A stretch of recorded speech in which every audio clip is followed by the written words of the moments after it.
Thank you for listening to the BJJ Brick Podcast. We'll be bringing you Brazilian Jiu-Jitsu and good times. We hope to flatten your Jiu-Jitsu learning curve, help you get the most out of your grappling ability, and meet your goals both on and off the mat. Welcome back, my friends, to episode 127 of the BJJ Brick Podcast. I'm Gary, and I'm here with Byron. How's everybody doing today? Everyone is doing great, Gary. Just wonderful day today. You know why? Why? Because John Will's on the show this week. I know I said last week, last time we had John Will on, it was our number one episode in terms of downloads ever. So we expect another incredible episode this week. Absolutely. And the incredible episode has nothing to do with Byron and I. It's due to John Will. So just make sure you guys get that straight. That's true, Gary. The very, very average podcast we might have something to do with, but John Will, he just provides such great information, and he's so good at explaining things that I think people were just sharing it with their friends and telling people to listen to this particular episode, and so we're super happy to bring him back. Great interview. We talk about a huge variety of subjects. We get a little off topic sometimes, but that's fun too. I mean, even the whole time I was writing stuff down and learning and making personal notes and interview notes and all kinds of stuff. So just a great interview ahead, my friends. I like what you were saying as he was talking, you were writing stuff down and learning. That's what I think is pretty neat is you can listen to a lot of these guests, and just because they're talking, we're not in a class setting, but you still learn. That's what I think is awesome.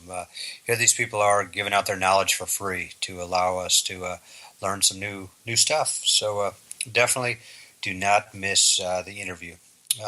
Hey, and so you never miss any interviews in the future. Get on our email list. We have a link to it on the show notes. All you need to do is put in your email address, and every week we'll send you a link to the show. So that way you'll never miss a show. And don't worry, we say no to spam. We do not spam your email account. There's no reason, I guess. I mean, we just want to send you the show notes every week, and it's a way we can keep in contact with you if something crazy happens, I guess. So not a lot of spam going on here, Gary, except for the food product, of course. Yeah, the only time is every now and then we have a spam sandwich with a side of a fruit salad. There we go. Speaking of not spamming, we do need to have some way to keep this podcast going. We're not going the spam route, but we are going the route of sponsoring ourselves with an audiobook called Your First Year of BJJ. You're going to have me walk you through all the things you might encounter your first year, everything from finding your school to the first class, all the way up to competing and like recommended techniques you should be working on this first year. A lot of ground's covered. It's about 2.5 hours. It's $11.99. The money goes to support the podcast here, help keep this brick floating on the water that it's on. And if you can keep the brick floating, now that is something to write home about. Yeah, that is tough to do.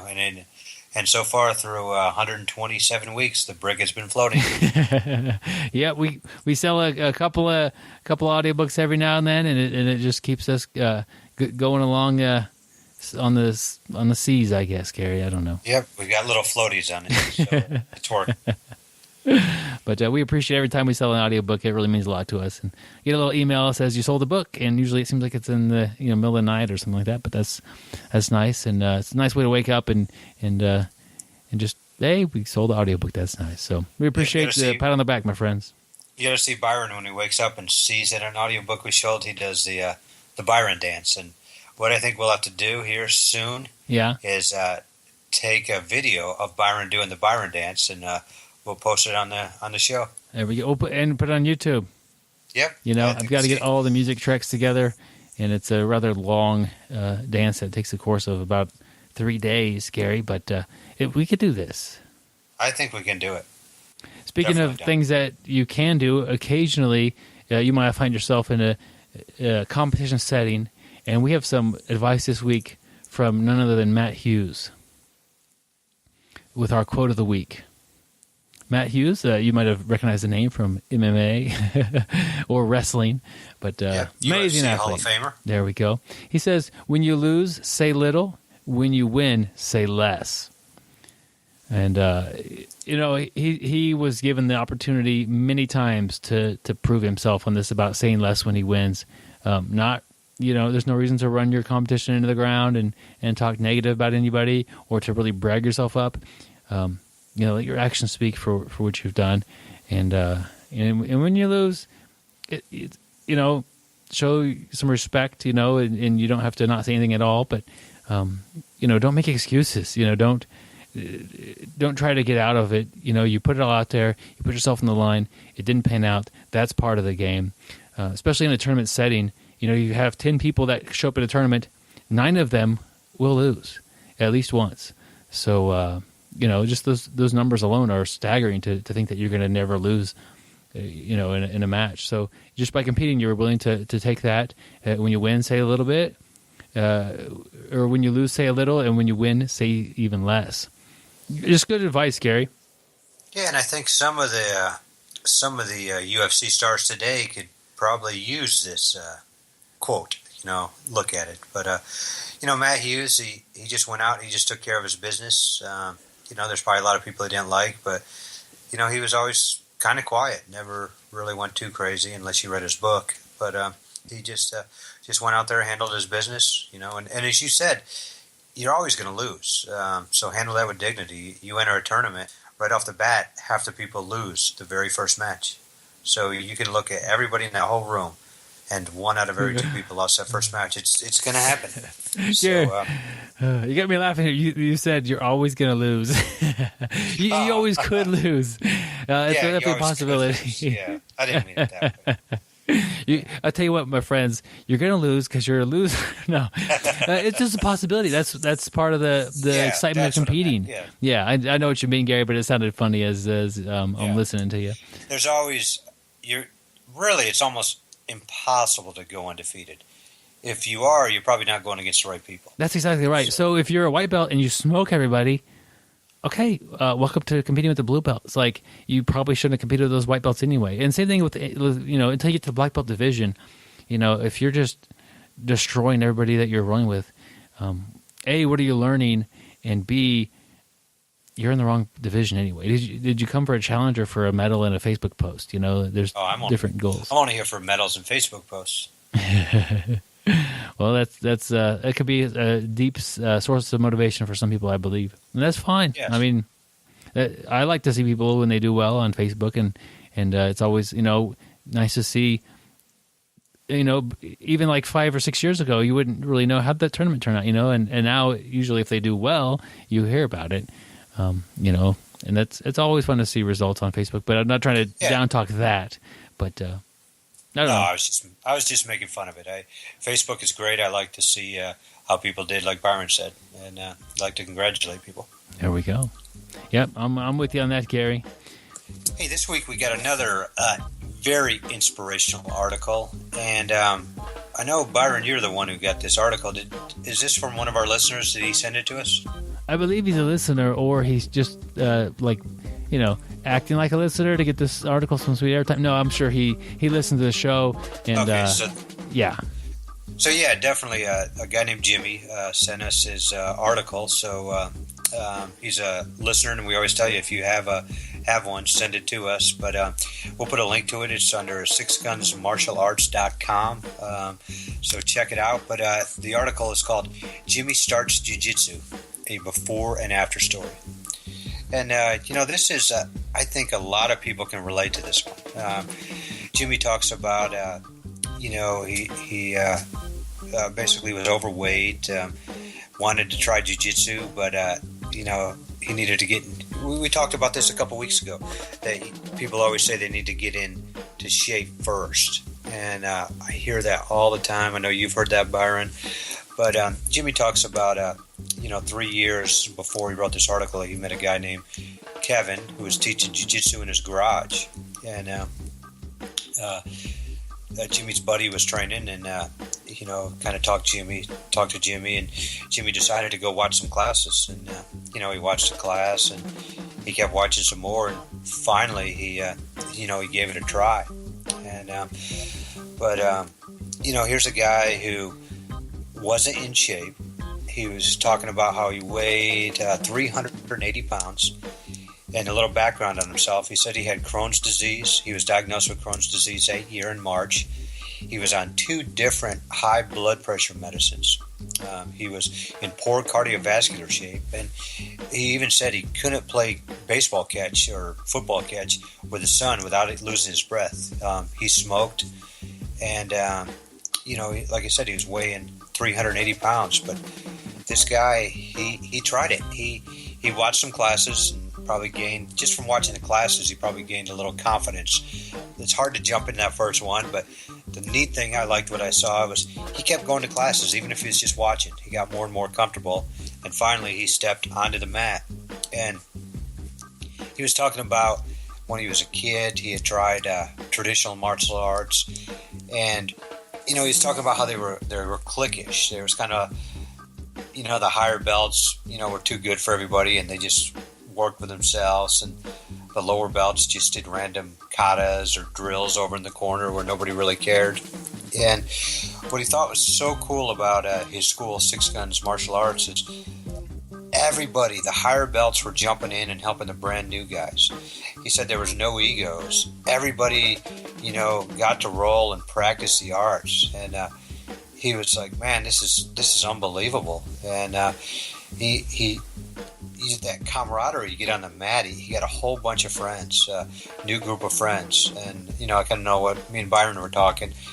You kind of do what your friends do. If your friends do jiu-jitsu, you do jiu-jitsu. And he was talking about in his class, there was a CrossFit instructor, MMA fighters, professional boxers, a national champion wrestler, nutrition guys. And he picked all these guys' brains. They all helped him on his journey to get into shape. And he's talking about fast forward to today. Man, this is awesome. He's off all blood pressure medicines. He hasn't smoked in 2 years. His Crohn's has been in remissions for 2 years. Here's the cool part. His son is dedicated to healthy listening, using his dad there as a role model. And he's down to 265 pounds. He has lost 182 pounds. Now, that is impressive. And on top of that, he's achieved his blue belt in jiu-jitsu and his orange belt in judo. That, my friends, is an inspirational story there. Yes, well told, Gary. Go to sixgunsmartialarts.com or click on this link to Jimmy Starts Jiu-Jitsu before and after story on the show notes or on our website, and go there and check out the before and after pictures. Jimmy, he looks like one of those guys like, oh man, I have to grapple this guy now. He's very muscular. He's still he's a big person, you could tell, but the dude's got freaking huge biceps, and like, oh man, this guy's gonna be throwing me around the freaking mat. This guy looks like he's in great shape, largely because of jiu-jitsu. And like we were saying, he surrounded himself with people who are CrossFit trainers, pro MMA, pro boxers, and jiu-jitsu people. If these people you hang out with every day, you're going to become more like them as time goes on, and that's what he's really done with jiu-jitsu, making this huge life change. Lost 182 pounds, which is about what Gary and I weigh, separately. Together. But, I mean, that's a whole person. That's a whole adult male. This is awesome. I'm super inspired by Jimmy's story here. And also, go to the website, check out his shirt. Gary and I were reviewing the article here, and I literally laughed out loud when I read his shirt. I actually want to get that shirt. Should we read it or tease everybody, make them go check it out themselves? We'll read it. It says, I don't speak Latin, per se. Again, I could tell Jimmy's a fun guy to have on the mat. You know the people. Some people are a little more quiet, and that's fine. Some are more serious. Jimmy, he's having a good time. He's working hard. He's training hard. He's changing his life. But you could tell he's a fun-loving person on the mat there. Congratulations, Jimmy. You're an inspiration to us, and especially too because I know I always hear the people say I need to get in shape first, and anybody who says that should read Jimmy's article, and hopefully they can change their life for the better too. Yeah, we're not advocating you stop taking your medicine or anything like that right away, but with doctor visits and some actual fitness program that you enjoy, and Jimmy found jiu-jitsu, he enjoyed it, and he found his health. If you go to jiu-jitsu and you have 180 pounds to lose and you hate every minute of it, keep looking for something else that's enjoyable. Maybe just jiu-jitsu just wasn't for you. You've got to find something that's enjoyable. And when it's jiu-jitsu, it seems like it's a bigger passion, and it's easy to stay motivated to get in shape or to stay in shape when you're doing something that you love. So, but you know what I thought was the best thing about, besides, he lost all that weight, he got healthy, but I just loved how he said his son now follows a healthy lifestyle and he looks up to Dad. And I just think that's great. I mean, all those guys helped influence him. He talked about the boxer, the MMA, the CrossFit, but also look at his son. He influenced his son directly, and his son's got his dad to thank for the healthy lifestyle he's got. So awesome story. Yep, and the very last picture of him there is getting a blue belt, and well earned, and it's always inspirational to see somebody hit that milestone, especially with some of the hurdles. I'm sure Jimmy is training alongside people who younger or more fit, and he has to watch them get their blue belts before he did sometimes, and that's evidently it didn't bother Jimmy enough to make him discouraged. He's on his own journey, like we all are. He realizes that, and I don't think anything can friend. discourage Jimmy. Just from listening to that story, I don't think he'll ever be quitting jiu-jitsu. He'll be going for the long haul. Absolutely, and leave him. If you go that far, check out his website. Or check out the article. Leave a comment on there and give him a pat on the back. Sometimes a little external motivation is also nice. Not just seeing lifestyle change. So give him a pat on the back. Say great. I'm getting ready to write one up here once we get done. Doing this podcast. So mine will be on there sometime. So. And also, if you do listen to us and you do have your own blog, let us know. Send us an article. 2 weeks in a row, we've used our listeners' articles. And to be honest, I'd rather use an article of somebody who listens to us every week. So if you have one, send it to us, bjjbrick@gmail.com, and we'll get it on the air. Yes, we love this. This is, I think these articles are great. They're personal stories and easy to relate to, motivational. You could write an article about whatever you want, and if it's jiu-jitsu related, send it to us. And whether it's a personal story or just some tips you want to share, we'll be happy to check it out and possibly use it on the show like this. Yeah, I tried to write my own, but Byron said we couldn't use it because it was too elementary. But it kind of went like this: Gary does jiu-jitsu. Gary trains very, very, very hard. And it was kind of just like that for a couple more lines. And Byron said it was too elementary, so we couldn't use it. Well, you refused to do any illustrations, and it was just like one page with the sentence, and the next page with another sentence. And I thought you could do some work. We'll get about you're working on an audiobook this week, and we'll talk about that after the interview, Gary. Okay, perfect. So, all right. Well, with the article wrapped up, we'll put links to that and everything on the show notes. Let's get on with our interview with John Will. He is the most interesting grappler in the world. He reached the top of Everest by sweeping it and taking Mount. This is also how the Mount position got its name. He had to drop his sponsorship with Beats headphones because they would not fit over his cauliflower ears. Their stock dropped 30% that day. He wore his unwashed gi to a blind date. You're damn right he got a second date. I don't always listen to podcasts, but when I do, I prefer the BJJ Brick podcast. Stay sweaty, my friends.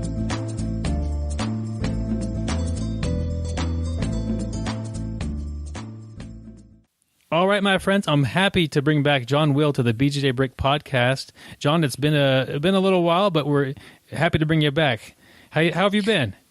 Yeah, I've been good. Thanks, Byron. Yeah, happy to be back. I've had a lot of people mention to me that they heard me chat on the BJJ Brick podcast, and I was kind of surprised that everyone seems to know about your podcast. So that's really nice. Yeah, it's great to be back. All right. It's great to have you back. And a lot of people, to me, mentioned that they got a lot out of the interview A lot of good takeaways and advice, and it was a really good learning experience for the listener. So that's another great reason to have you back on the show. And I definitely felt like there was more questions I could ask you, but we were just running out of time. So here we go again, John.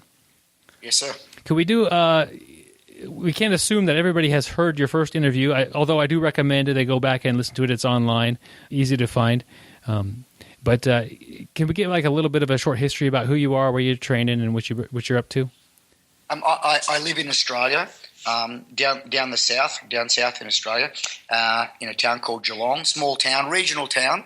300,000 people, something like that. And I've lived here pretty much most of my life. I started in martial arts when I was quite young, doing amateur wrestling and taekwondo and karate, all the normal stuff.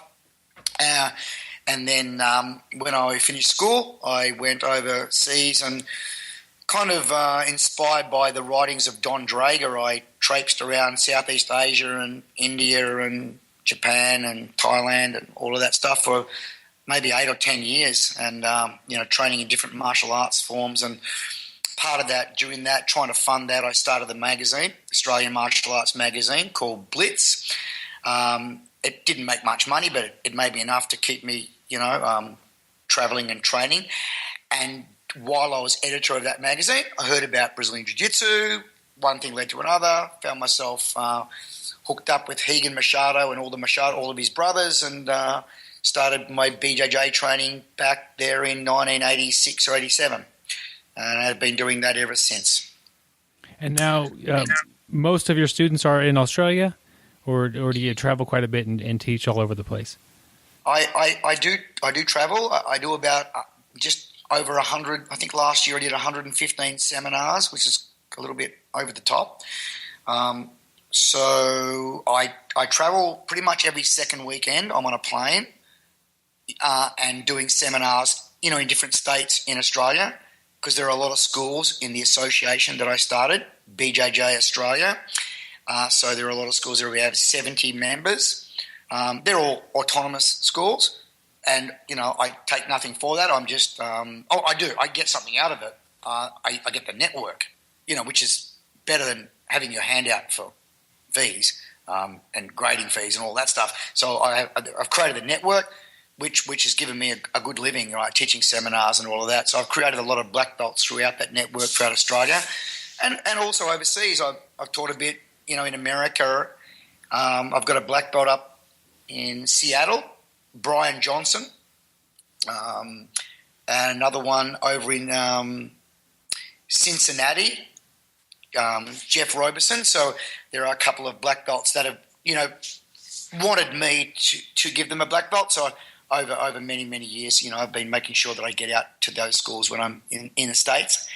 And also I go to Europe, and I think in June I got 15 seminars in England or something. So wow, kind of busy moving around. Yeah, you're very busy. How long ago did you get your black belt? I got my black belt in, I think it's in 1987. Sorry, 1997. But I'm not sure of the month. I think it was in like April. Okay. And how many black belts do you have that you've taken from, I guess, white belt to black belt, or how many black belts have you given out?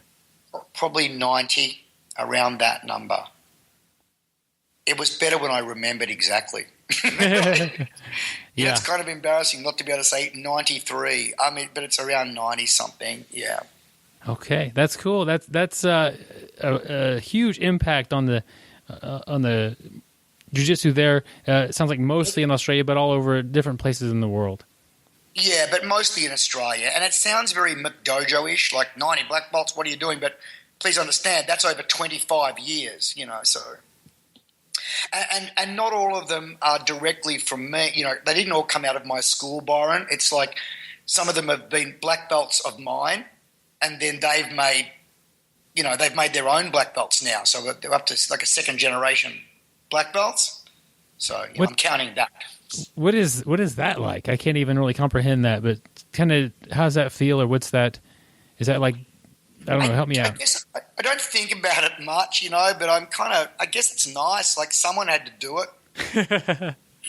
Well, Yeah. but it could have, honestly, it could have just been anybody. I mean, it just would have been the first person, the first person on the ground, irrespective of talent or desire or anything, they kind of have an edge in that, you're the first person selling ice cream in the States, and people, you kind of have an edge and you get things going. So it's just organic, it's not, I didn't have a plan, or I didn't have, the idea of creating some kind of empire. No, and I still don't.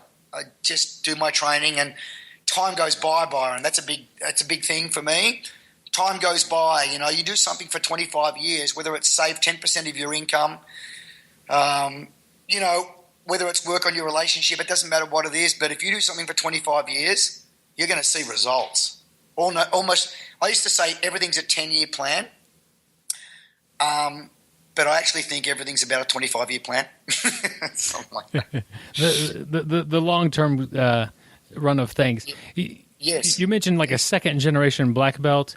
So how important when you're giving a black belt is it when you look at the person, are you evaluating their ability to teach, or are you evaluating their ability to perform, or is each student evaluated differently on what you think they'll do in the future? Different, right? Because we're all so unique. We're all different. Some have natural teaching talent, some have natural, ability to compete. But mostly I want a bit of both. I don't just care about someone, winning a national title or a world title, and they've got a great, De La Riva sweep and a great triangle, but they can't tell you. If you want to know, half a dozen ways to enter into crucifix and half a dozen finishes from crucifix, they go, well, I don't know that because it's not part of my game. That to me is not a black belt. That's an awesome competitor, but it's not what I, in my mind, think of as a black belt. A black belt is someone who's, well-rounded. They've got the knowledge base. They've got some teaching abilities. And because most of my black belts, I'm not sure if that's true most, but at least the majority, I would guess more than half of them have a very strong direct connection to me, meaning they've either come from my school or I've visited them 3 times a year and over, 12 years or something. They really do kind of adopt some of my teaching methodologies anyway. So, like you do, you to some degree you model people that you look up to. So I guess a lot of them have adopted some of my teaching methodologies. So yeah, it's part of it as well. I try to create a well-rounded black belt, someone who's I know I've got no right to say this, but I also want them to be of benefit to the world, not just a selfish and highly skilled BJJ person. Well, yeah, I think that's an important thing. I mean, I don't know why you feel you don't have a right to say that. That's the people are going to be impacting your the third generation of people underneath you, I guess, and you want them to do it in a positive way, and you want them to have a quality of life that you're experiencing. Last time we talked about how to be an effective student and really getting the most out of your instruction. I'd like to talk a little bit about being an effective teacher and maybe some things that teachers do that really help them get the message across. Yes. Well, that's a big topic because, as we've talked about briefly, the ability to teach and the ability to do two different things, and they do overlap, obviously, and sometimes they really overlap a lot, but they are different things. I mean, if you look at one example I talked about the other day, I think in one of my blogs, I'm not sure, but was Nadia Comaneci. Remember Nadia Comaneci? She was a Romanian gymnast, the first gymnast ever in the world in an Olympic meet to get 10 out of 10, a perfect score. Okay. Well, her coach was a boxer. I mean, that's his expertise was boxing. And in fact, Caroli was his name, and he didn't do very well. I think he almost flunked the gymnastics test at physical education school. So he wasn't a good gymnast himself, but he was able to coach someone to the best score in the history of the Olympics. In our world, martial arts, I mean, Greg Jackson comes to mind. Greg Jackson is a great MMA coach who has not competed, as far as I know, himself in any way, shape or form, but he's able to consistently produce people of world-class standard in MMA. So I think the martial arts landscape is still tethered to this concept that you have to be the best fighter in the school to be the coach. And I think 10, 15 years from now or whatever, we'll have moved on from that. And I think, you don't need to be, because it is a different skill. Teaching is a different skill. It's about strategy. It's about communication. It's about inspiration, about connecting, about the use of language and words and imagery to get an idea of something into a student's head and show them where that idea fits in the larger landscape of what they're doing. And you don't have to be a world champion yourself to do that. In fact, perhaps in a way, if you are a world champion, you might even be a little bit behind the eight ball in being able to do that, because you've spent lots of time training for your own game and not lots of time training to be a teacher. So I think, teaching is a skill in and of itself, and I think it needs to be viewed that way so that we then tend to keep wanting to hone it. If we're interested in teaching, of course, many people aren't, but I am. And so that, that's something we want to continually hone. And it's a vast subject. Yeah, it is a deep subject. You kind of talked about using imagery to teach. Could you maybe give an example of something that you've used imagery to help communicate with your students? Okay, when's the most recent? Last night, teaching Kimura. So teaching Kimura, the idea for me is we want to get the arm that we're attacking away from the body. Because the problem we have when we get Kimura is they bring their elbow into their body, right? So we want to separate that arm out. So to me, that's one of the number one things, isolating the arm from the body. So I think I use it like I was talking about, a lion separating a zebra from the herd. He wants to separate that zebra out there, get it away from the rest of the herd, get in between the little zebra and the herd, and then hunt it down and eat it. Sorry, vegans. But there it is. So, using that kind of imagery, it's kind of, oh, wow, yeah, it makes sense to people who don't want to think about, I could say, I could talk about that from an anatomical or biomechanical point of view, and it gets a bit dry and a bit wordy, but separate the zebra from the herd, get that elbow away from the body, and then we get the lock and we apply it. Get something in between that arm and the body. And those are simple concepts. That idea, that imagery, puts a picture straight into someone's head without them having to understand the biomechanics. Or, there's an example.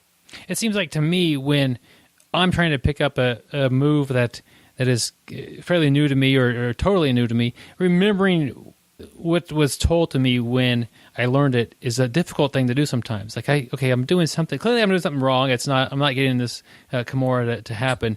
So I'd imagine this image will pop into my head of the lion and the zebra, and that will help, just from memory point of view, help me remember that, and then also be able to visualize how important that actually is. Yeah. Well, we are visual learners. People talk about kinesthetic learning, visual learning, auditory learning. Sure, all those things are, but look, it's mostly visual. It's not, in my experience, it's 90% visual. We see, we copy. We see, we model. So you put an image, you can talk words, and it does help the auditory learners when you explain it. But most people want to get an instant picture of something in their mind.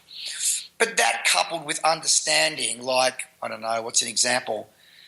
Say we want to hit a double leg or a single leg. So we drop our level, like we lower our level down. We drive off the back foot to connect up. Once we've connected up, we've got the legs, then we fold our knee to the ground, put weight, then we step to the side, and then we build our base back up and take them down for a double leg. But what I always try to do, coupled with some kind of imagery, is also shrink my explanation down to monosyllabic instructions, meaning drop, step, fold, step, drive. You know what I mean? So that you can go home later on and you go, oh, right, drop, step, fold, step, drive. Easier to remember than drop our level, step, big penetration step in between his legs, fold our knee to the ground, So I'll try to include the word, like say I want to say drop our level. I'll emphasize the word drop when I'm saying that. I'll say drop our level so that later on I can shrink back to just the word drop. You know what I mean? Yeah. So that you go home, I start out with a paragraph if you like, then I'll shrink to a sentence, but then I'll shrink to a word. So that now I can say while you're moving around, Byron, drop, step, fold, lean, step. I can say it faster than you can actually do it. So I'm not slowing you down, and it's easier for you to remember when you make your notes later on or whatever. I'm loving that. That's a good way to. You first give them the paragraph, the big. Here's the details, yes. But while you're doing that, you're implanting. You emphasize certain words that you're going to bring back, and yes. it's like a plan, like it's a well-written book that comes back, and this little detail you read about, 100 pages back is now an important factor. It's well like yes. Your lesson is well thought out. I appreciate that. Yeah, I try to do that. That took me a lot of time to get used to doing that because I have to know what words I want to shrink back to before I start my explanation. So it's not easy, but it's something that, like everything else, if you do it for a few years, it becomes a habit, and they don't even know that you're doing it. So I like that distilled commands. I call it distilled commands. So I distill the explanation of the technique down to a sentence, and then further down to a word later on. So any technique becomes a series of words. Yep. I'm loving this. I've already got my page full of notes over here already, and we barely started, Sean. So things are going good here on my end. You mentioned a little bit ago about like the world class athlete trying to teach something versus like your examples you're giving now about teaching. Like the world class athlete isn't going to necessarily think, I need to boil this down to drop, step, and all these simple things for the student to understand. Is it partly because the world class athlete a lot of times picked it up a little easier, and so they didn't understand the struggle and what was hard about doing a takedown or what was difficult about a Kimura? Kimura is easy. I know how to do that. I've always been good at Kimura. Versus the student who may be struggling with figuring this out, and they need that analogy for the zebra and the lion. Is that one thing that maybe make it more difficult for a world-class instructor to become a world-class competitor to become a good instructor because they had a different road as a student, maybe? Byron. Yeah. I actually don't think that's the main reason. Okay. I think there are other reasons. Would you like to hear them? Yes, I would love to. Yeah. I'm not saying, world-class competitors can't be great teachers. They certainly can be. I'm just saying there are some challenges that they can have. And here's what I think the number one challenge is. They struggled. They've forgotten. Okay. And so if we take Andre Agassi, for example, with tennis, and you ask him how does he do his serve over the net, he may well tell you what he's doing now, but may forget how he got to what he's doing now because he's been doing it for 25, 30 years. So he'll go, well, I just do this and I do this and I do that, but that doesn't help me who hasn't done the 25 years. So one of the things that people do is they can look at a world champion, say, well, that guy's doing this move this way now. So if I do that move that way now, hey, I can be a world champion. But that logic is the same logic as, like was out of a Seinfeld episode. There's a ratchet set. There's a pretty girl holding the ratchet set. If I buy that ratchet set, right? No, just because the world champion's doing that move, if you do that move, you do not become a world champion. You have to walk the same road that he did to get to that move. He's doing it that way because he's doing it that way based on he's done it for 20 years. He's modified it 5%, 5%, 5%, 5%. We can't expect him to have total recall about that whole process of how he got it there. So he teaches us his latest version, and then we struggle. So that's one of the dramas that champions can have. they try to teach you their version of something without you having walked the same process or the same path as they have to arrive at that point. I remember an example of this was I was talking to a friend of mine in England who owns a gym called Red Corner Gym. You know that boxer called Prince Nazim? Yeah, I think so. It sounds familiar. You know, he was this kid, a Middle Eastern kid. He used to box, world champion, beautiful boxer, with his hands down next to his hips. You couldn't hit him in the head. His movement was so beautiful. He'd move around the ring, and no one could hit him. The owner at Red Corner Gym, a great boxing gym in England, told me that the year Prince Nazim became champion, more kids got knocked out in boxing than in the history of boxing. Because they were all trying to model his end product. They didn't see him in the garage with his hands up, ducking and weaving for 12 years. They just saw the end and went, I'll model him, therefore he's world champion. I should do what he's doing.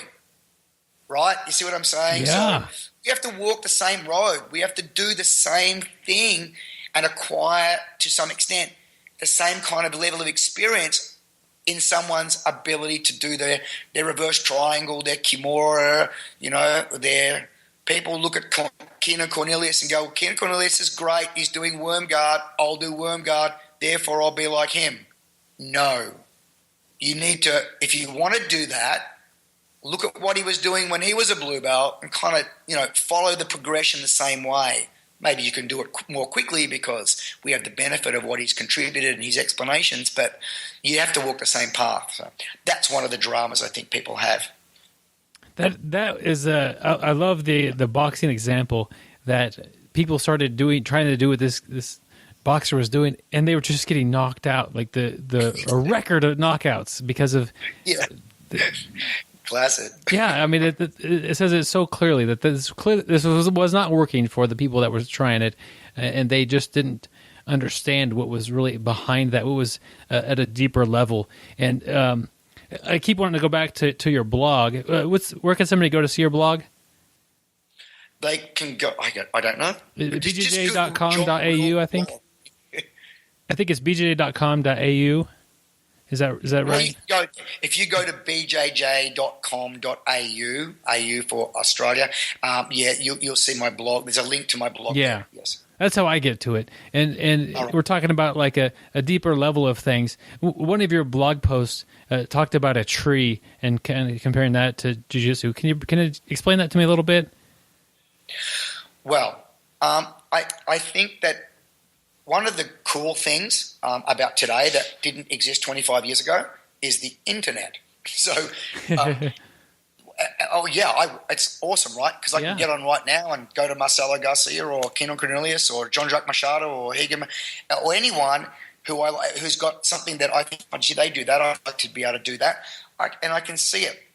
So we have so much information now that people, I think a lot of the times, especially, people with less experience, are what I call lost in the foliage. So they look at a tree, there's a basic idea, it might be spider guard, and there's some basic spider guard idea, right? So the guy who invented spider guard didn't have 15 sweeps. His name was Tellerico, and he could just hold the spider guard position. And then after a while, he developed one sweep. And then he did it to you every night. So finally you learnt to do a certain thing, which forced him to develop a second sweep to deal with you. And that happened over time, and then he ended up with a DVD set. And now we look at that DVD set or that YouTube thing and we go, I want to do, the 5th sweep or the 20th sweep. I want to do all that, but without following the same process. So it grew like the trunk of a tree. It started out with one thing. It came to a fork, that technique, or that version of the spider guard sweep, or that one if he's countering me. And then it forked again, until the tree grew foliage. And that's kind of like an idea of what BJJ is today. So it's very natural, I think, for people to eventually, if they don't understand that, figure that out.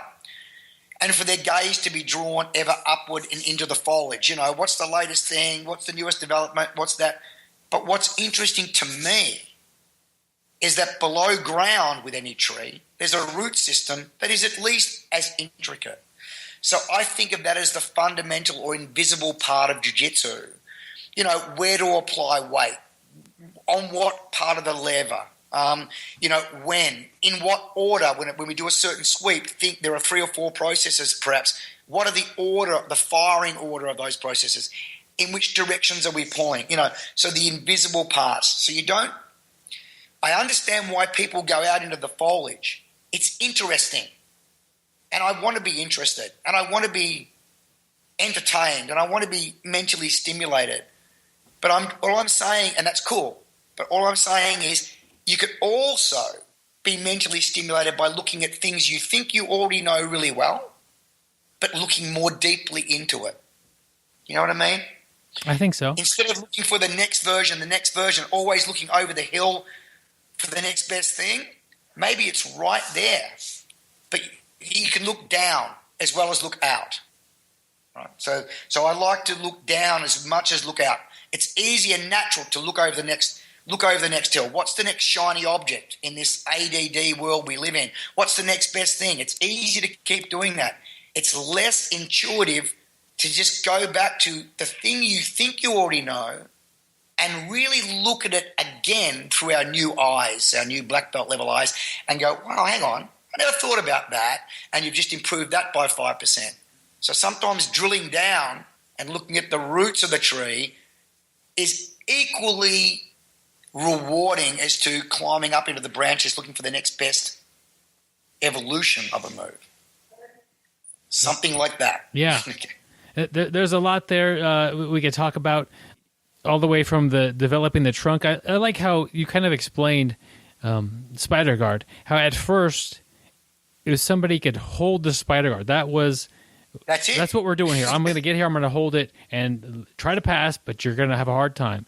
And I think I've experienced that a lot of times when I learn something. Like I remember trying to figure out to get a good triangle choke. My goal was to get the triangle set up to where I had one arm in the triangle, one arm out of the triangle, and that was my goal. Because to finish it was too difficult. But if I can get there more, I would eventually figure it out. It seems like that's a similar process with a lot of techniques and a lot of development. If you could set your goals a little bit lower than finishing the triangle or getting that sweep off the spider guard, you might be off to a more practical road maybe. Well, to state the obvious, that's exactly what the first guy who did it did. Marcelo Garcia didn't wake up one day with 15 X-guard sweeps. He wasn't visited by the Archangel Gabriel who went, here we go. That didn't happen.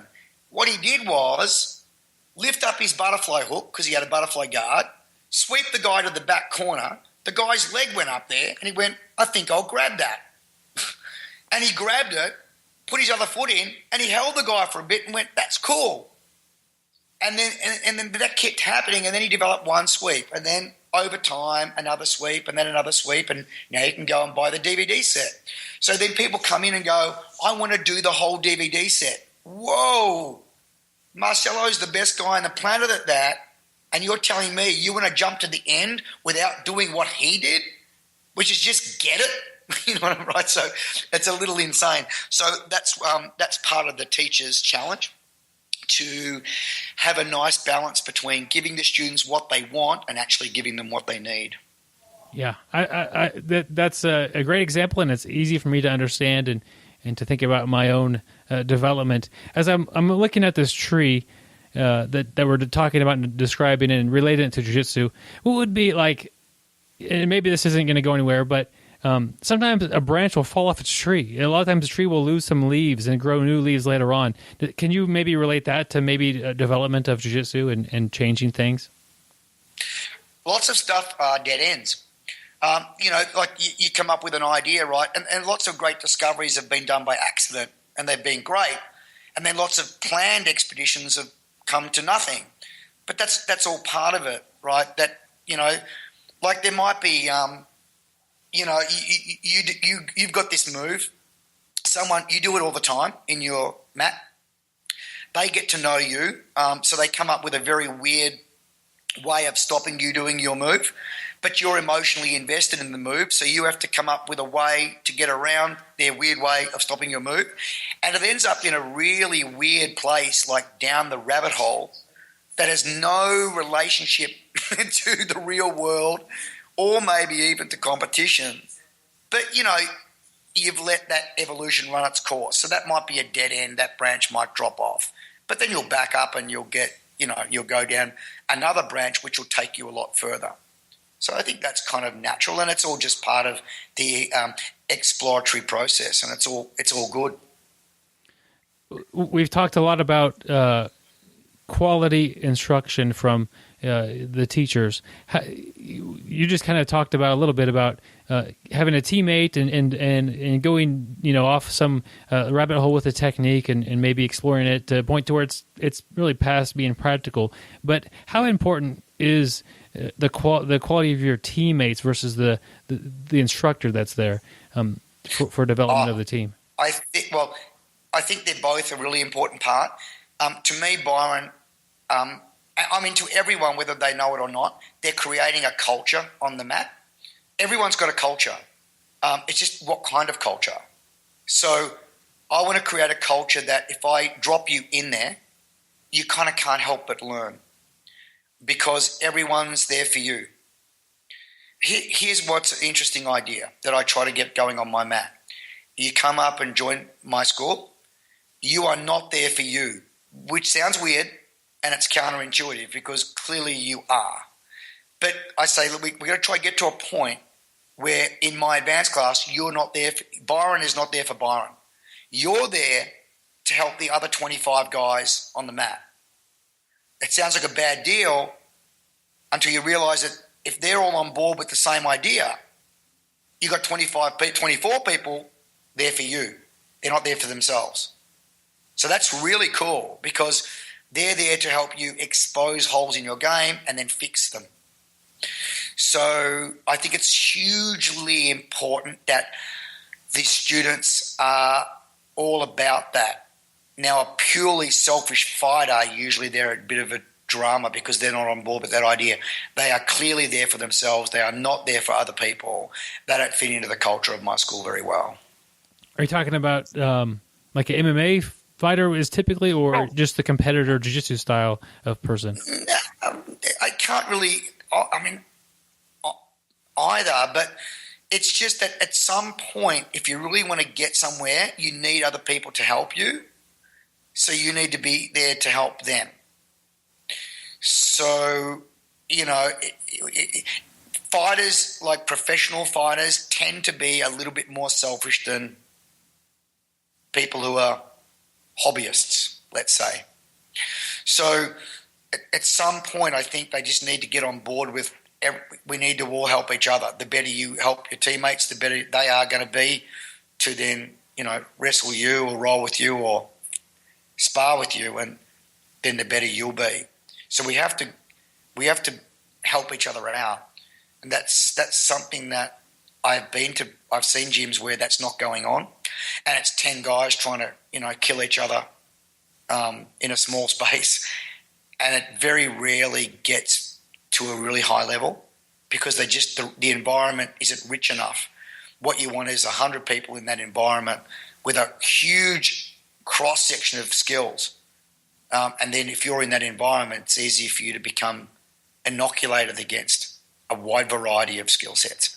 So, you know what I'm saying? So a lot of people, you want a really rich, high-level environment. You're not going to create that if it's full of selfish people.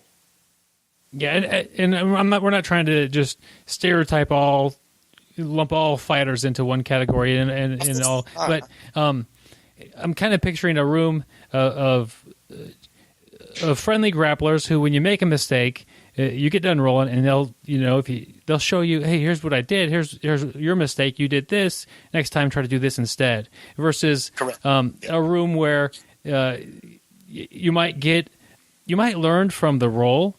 You might be in a rougher environment, but you're not going to get that feedback verbally or from your training partner after the roll that will give you, like, here's what you need to do differently for next time. It's more like just that type of an environment where you have to just kind of figure it out for yourself sometimes versus have everybody be on board to help you out. Is that kind of what I'm getting with?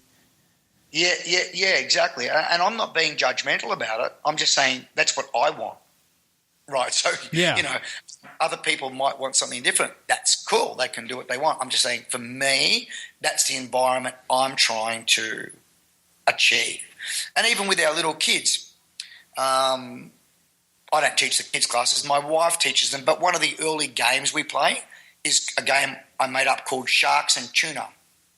Oh, Tuna. Sorry. Sharks and Tuna. So with Sharks and Tuna, right, we have like 3 sharks out the front, little kids on their knees, and then the rest of the class is there. We say go. They've got to run around the mat and tag someone. If they tag you, you lie on your back with your hand in the air. The only way that you're going to get back in the game, their job is to tag everyone, so all tuna are laying down with their hand in the air. But the only way you get back in the game is if one of your teammates jumps on top of you and does an armbar. Now you're free, back in the game, right? So it teaches them armbar, but what it really teaches them is if you don't help someone out, there's going to be no one left to help you out in 2 minutes' time. And that's the message we try to get across to them. And that's one of our early kids' games. Pretty cool. That is pretty cool. Now I'm interested in these kids' classes because I was thinking that you would have the kid just go give that kid a high five as they ran by. But the arm bar is like, of course, that's the way better idea. Do you have any other games you could just share with us quickly here? Oh, look, I'm not a kids teacher. Okay. I'm not allowed anywhere near my school until those classes are finished. My wife is the one for that. She's got the kid gene. They love her. Some other things she does, put a sock on, one sock on each foot. So you got to grapple to get their sock off. So you can't just flop back to your guard and play open guard. They'll pull your sock off. So it's about trying to dominate on top. It might be get a clothes peg and put it on the back of their collar.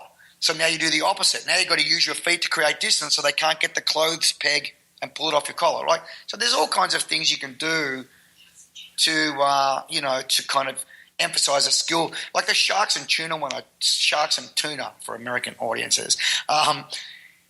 That game, it doesn't have to be armbar, right? You could say, for example, you tag me. I can lie down with my legs open, so the way I get freed up is you come into my guard, I do a scissor sweep, and now we're free.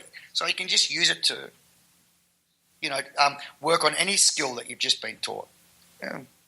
Cool. Just creative stuff. Yeah. It's like that. And it's not just teaching the skill of the armbar, like you said. It's teaching them it's changing the culture of the classroom for the kids. Like if you don't help out your training partners, they're not going to be able to help you. They're not going to be there. The game will be over. That's right. Yeah.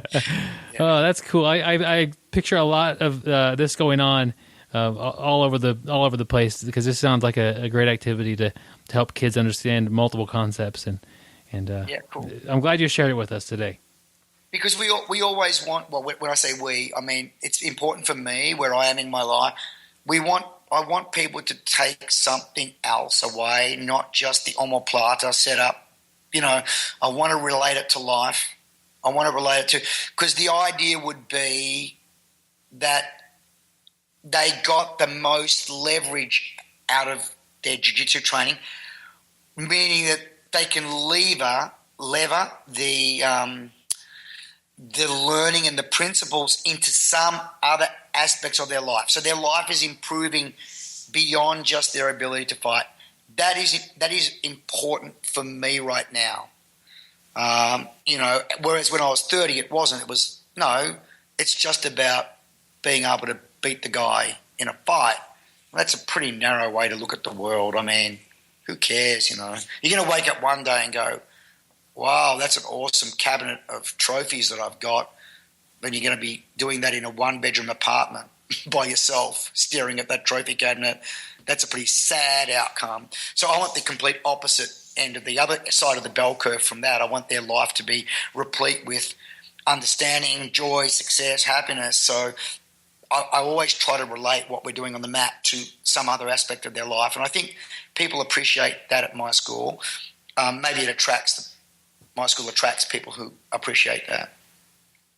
Yeah, I appreciate that idea. Could you maybe, and this may be hard to do on the spot, think of a time that you were on the mat showing a technique and you relate it to some off the mat real life advice? Oh, like 100 of them. Yeah, that's what we do. Someone wants to someone in mind wants to, mid last year, they want to lose some weight. They've tried everything. They are struggling.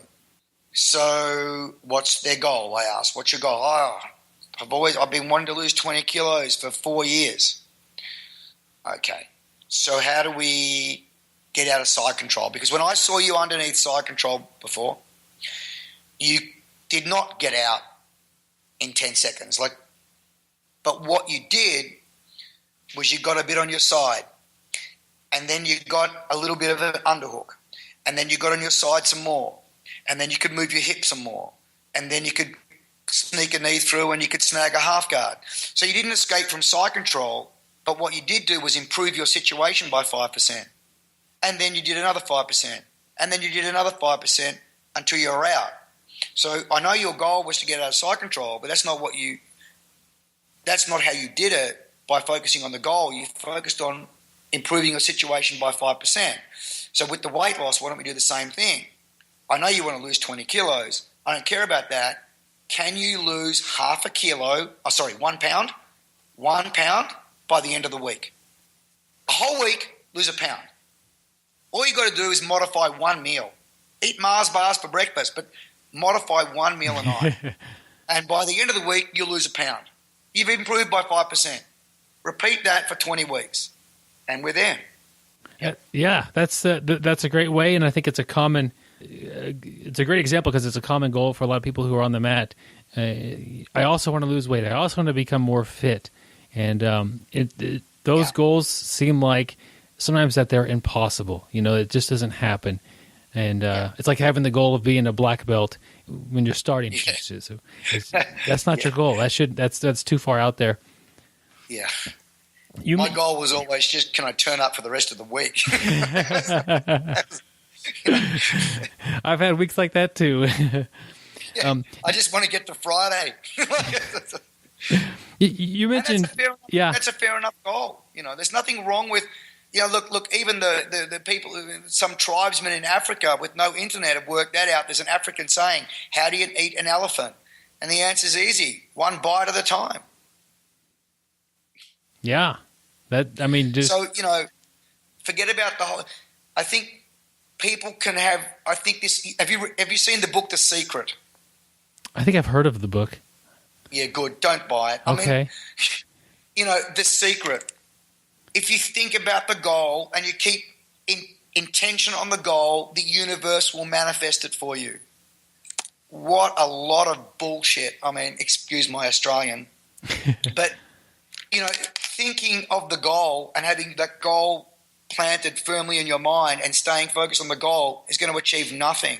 You can have a poster of a Ferrari on your wall, and I'm telling you, the only thing that will manifest behind that is a family of spiders. Nothing's going to happen. What you need to do is put 5% of your income in a jar, right? So you've got to take steps, and it's the steps that are important, not the goal. And of all the steps, only the first step is actually the one you should be putting your attention on. And then you'll blow past your goals. So I'm not one that believes in goals. I'm anti the whole goal-setting movement. I'm about process. And to me, that's everything. I don't care about your goal of losing 20 kilos. Can you just get through this week and have salad instead of pasta with your fish every night instead of pasta and fish? Can you just do that?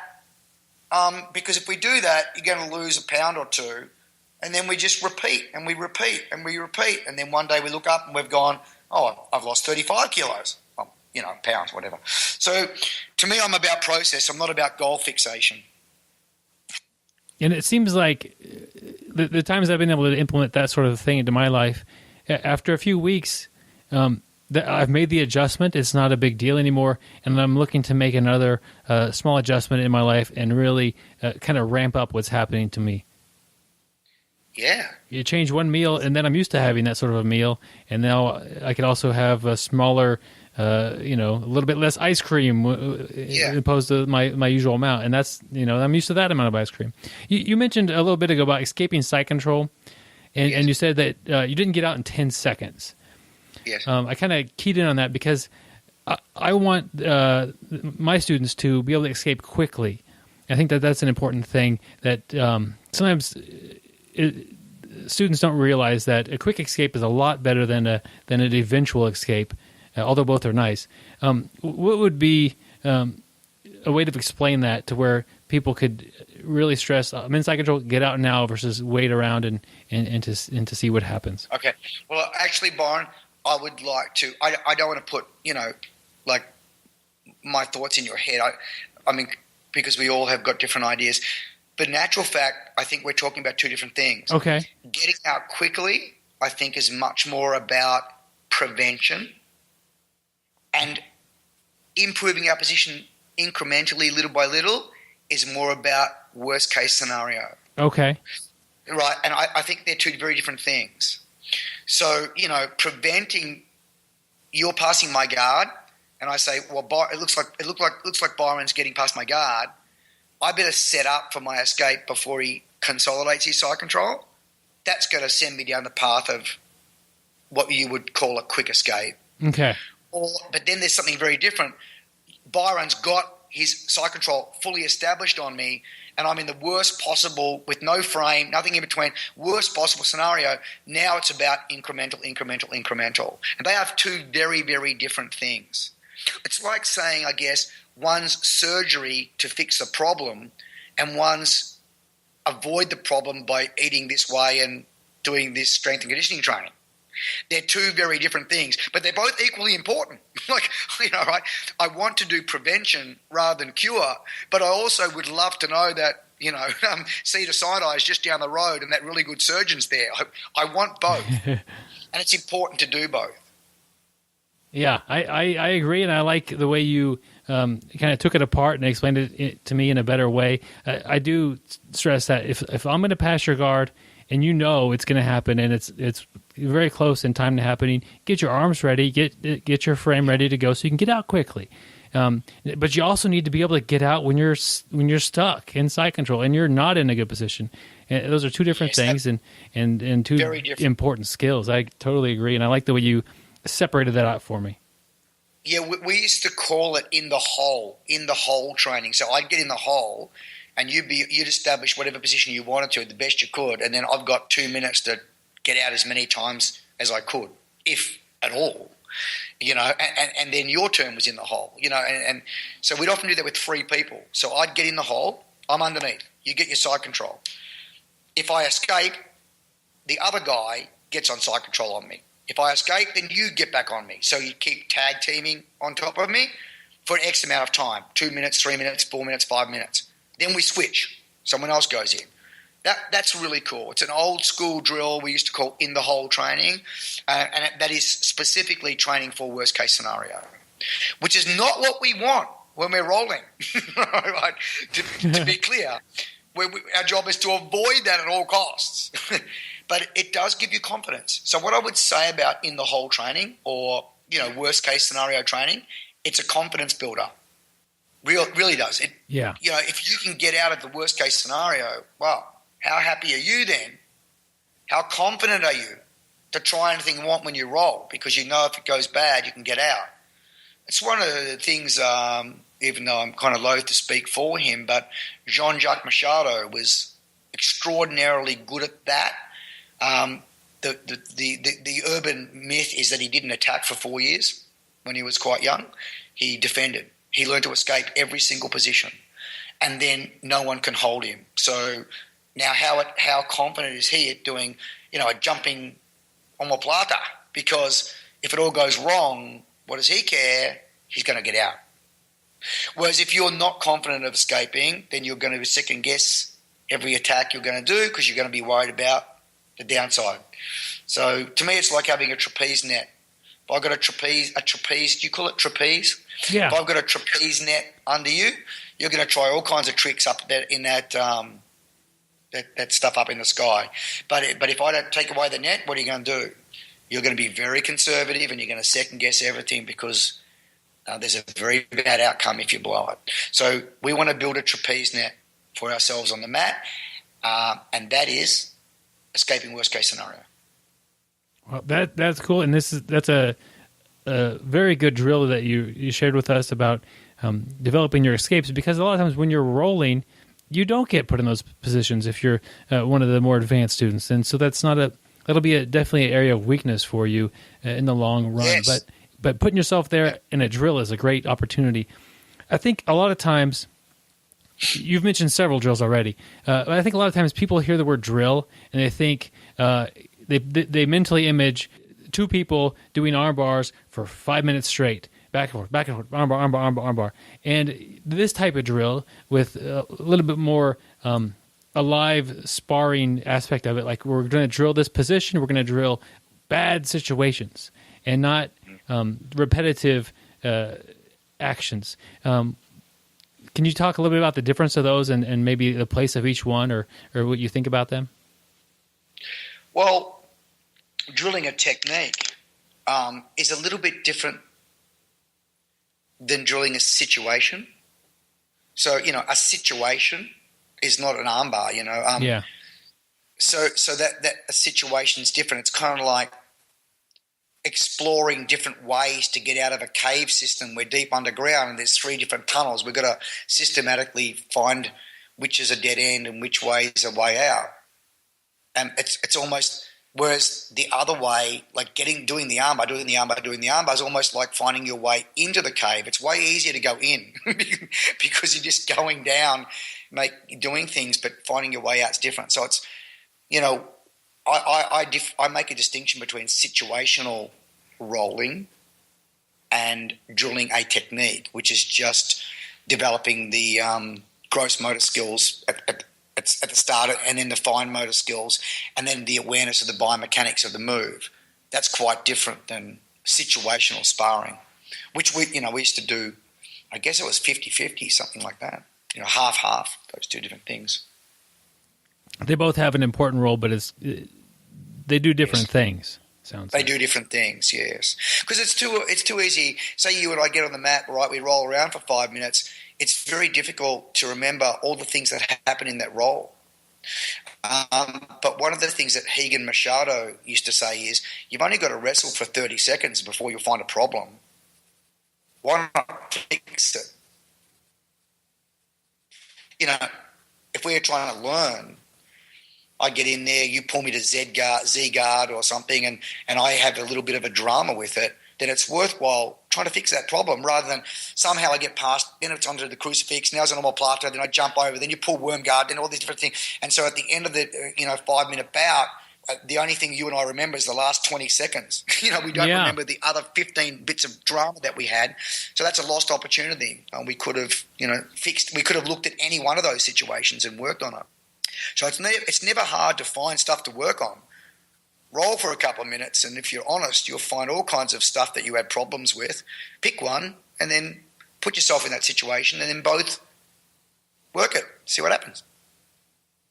Yeah, it's a great. I mean, we've talked about the great online resources that are available for everybody, and just the amount of information out there. But there's a ton of information you could just find yourself that's incredibly relevant to you. It's very personal. 100%.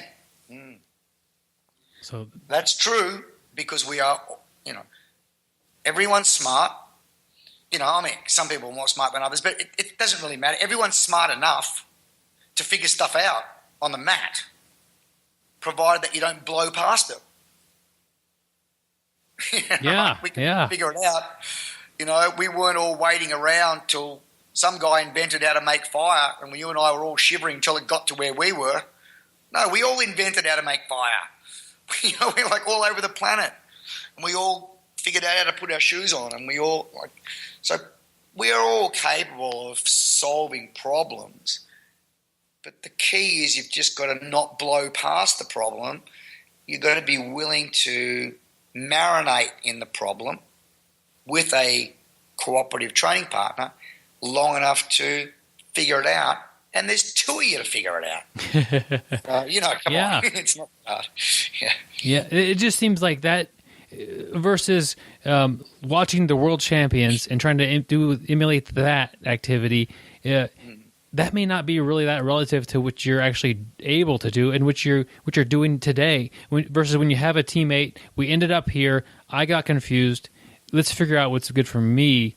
That just seems like it's worth every second on the mat is worth like gold right there, because that's your jiu-jitsu. It's very personal. Yeah, right. That's a great concept. It's and I didn't mention that, but that's very good. It's relevant to you now. That's real. Yeah, good. I like that. Well, I'm glad you like that, and I like your. We've already mentioned your blog.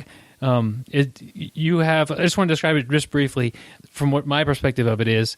You seem to post sometimes every few days, every week or so. I don't know what kind of schedule, but often enough that I go by and check it on a fairly regular basis. And your posts I appreciate them that they're short. That it's usually 2 or 3 paragraphs, and it's a very good idea, just presented in a well thought out manner. On your blog, though, I keep seeing like a logo of a cat. What is it? What's with the cat? It's a cat's head. Yeah. It's Red Cat. Red Cat's the name of my academy.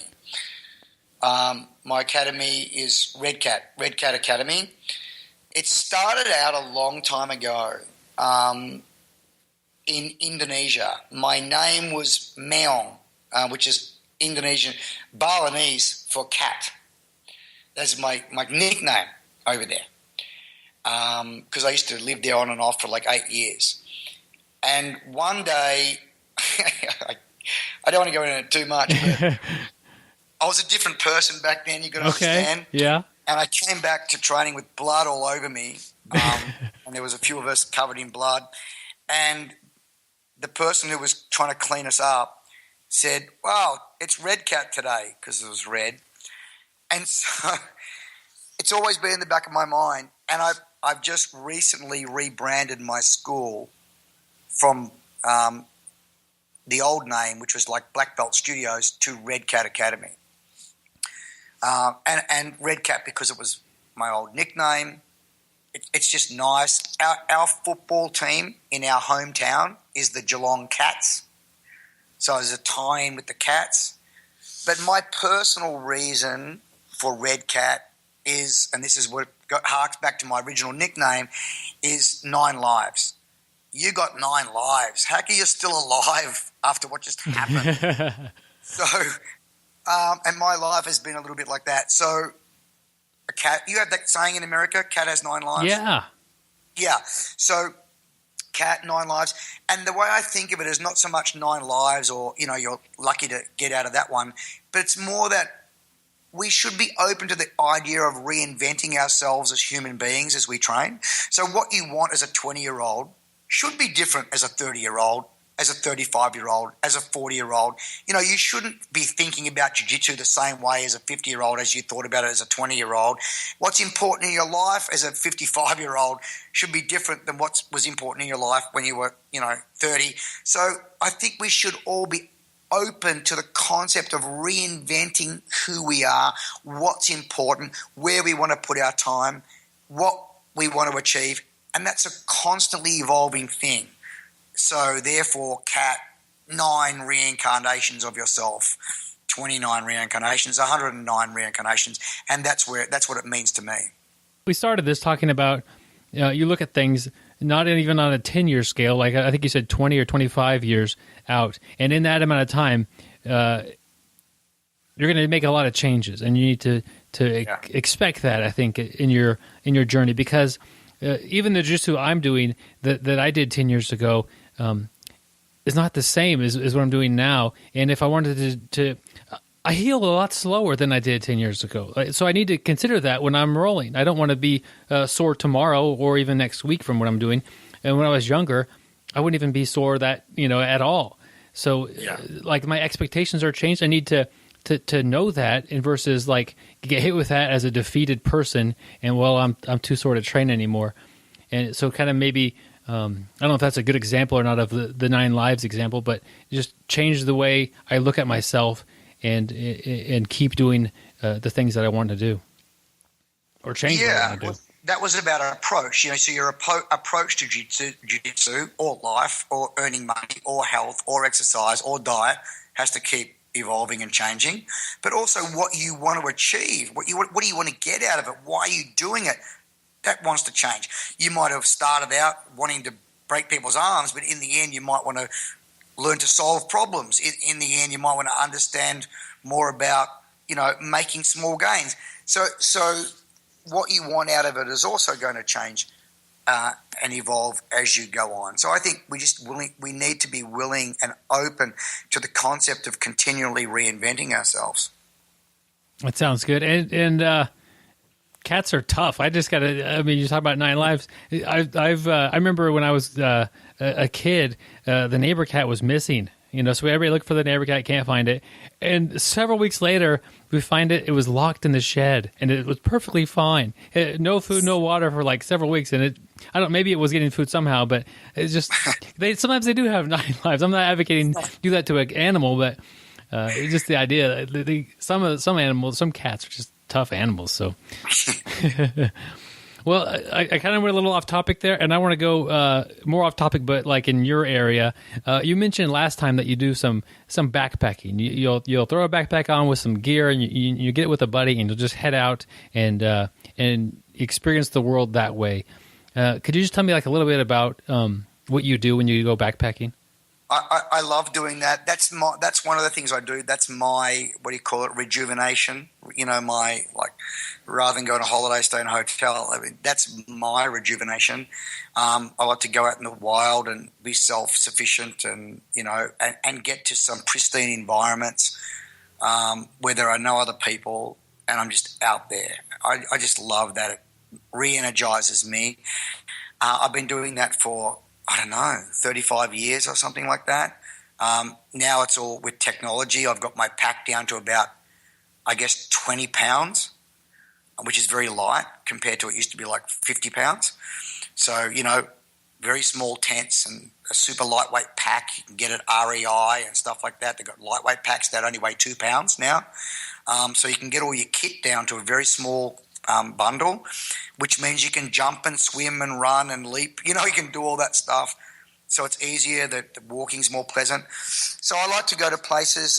Go to the northwest regions of Australia, up in the Kimberleys, where I've been dropped off 5 or 6 times by a helicopter, maybe 300 kilometres, maybe 150 miles from the nearest road.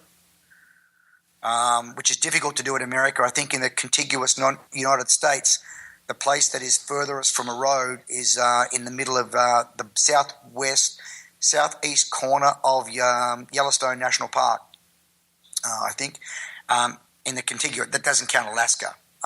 So that's the point. And even then, you're only 60 miles, I think, from the nearest road. But in Australia, it's way more remote, right? So we can be hundreds of miles from the nearest road. Dirt road. Yeah. Now, when you're out there, you're alone. That's it. And then I'll walk up a river or something and then get a chopper to come back and pick me up a week later. So I've done a fair bit of that in different parts of Australia and in New Zealand, which is also beautiful, and it's got some great backcountry.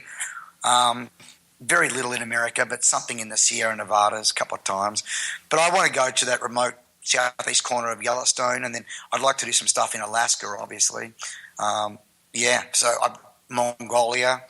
So there's some good stuff. I just love doing that. You got your little pack on your back and away you go.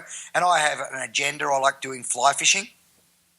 So it's usually to do with a river system somewhere in some remote part of the world, and I walk up that river system catching and releasing fish.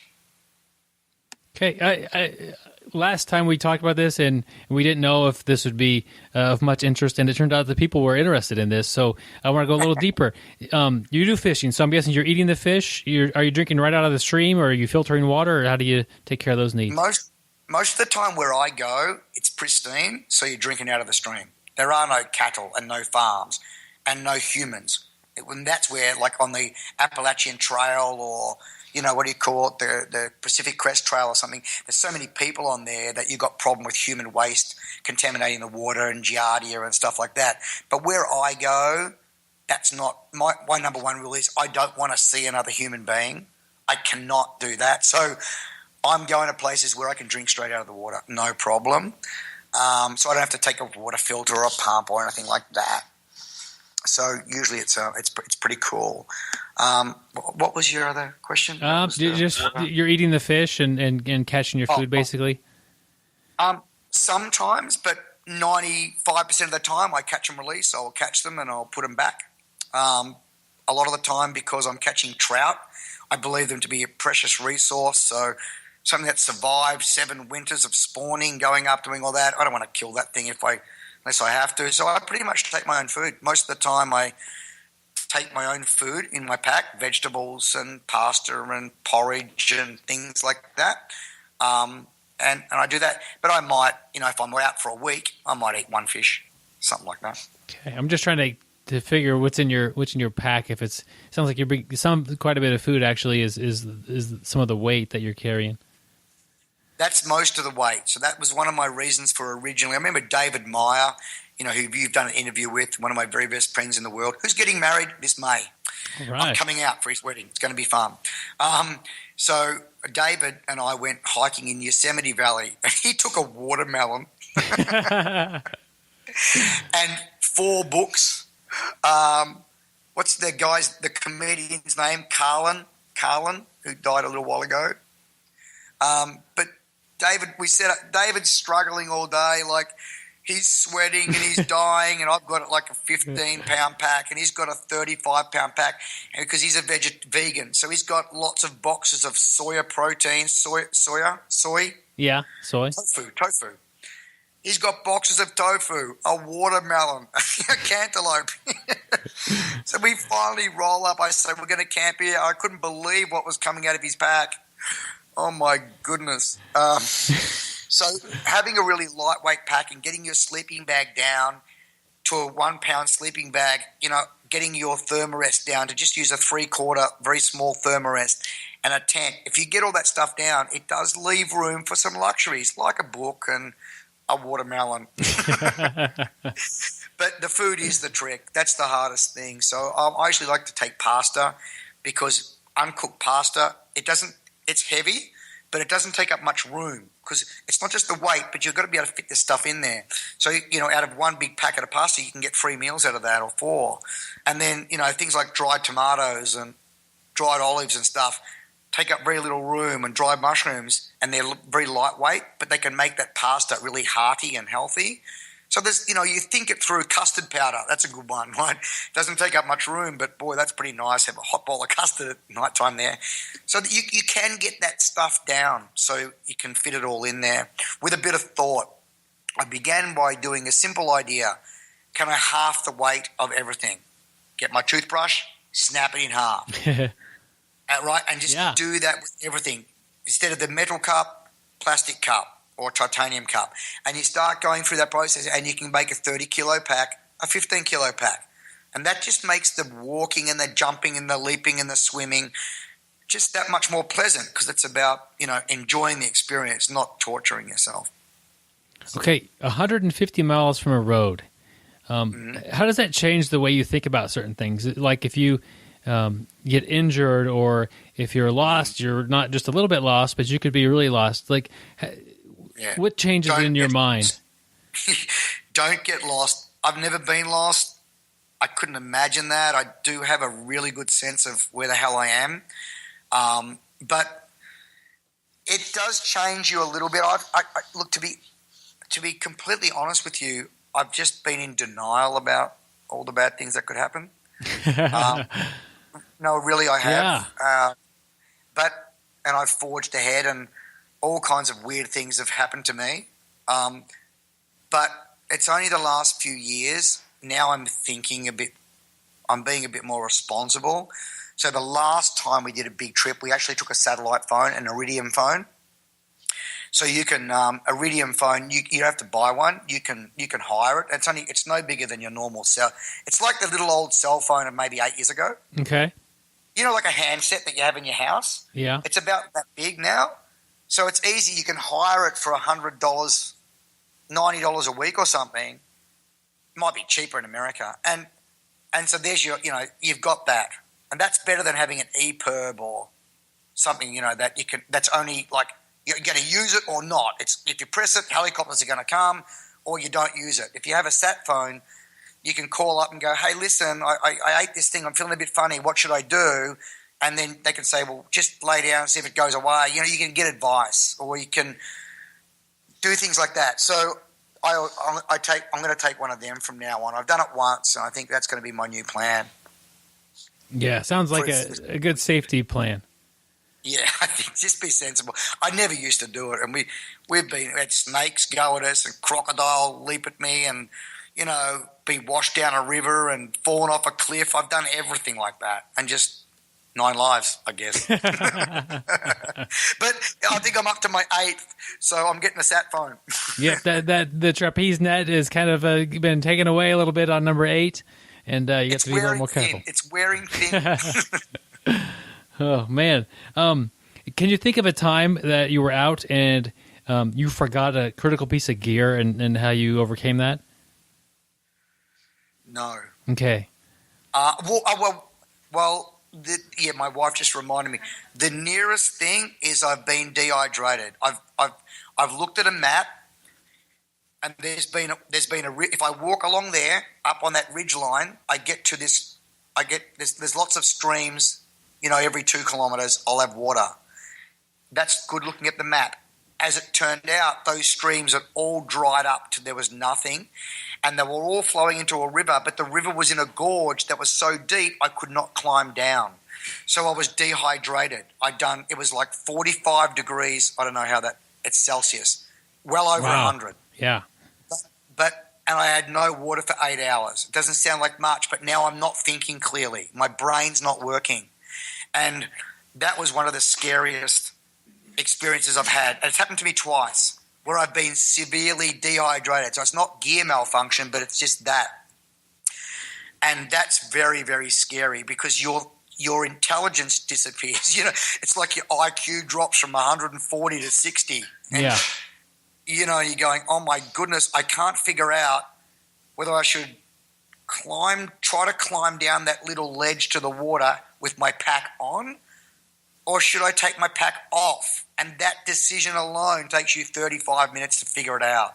So it's just, you turn into a moron, you know, and that's the worst thing that's happened to me.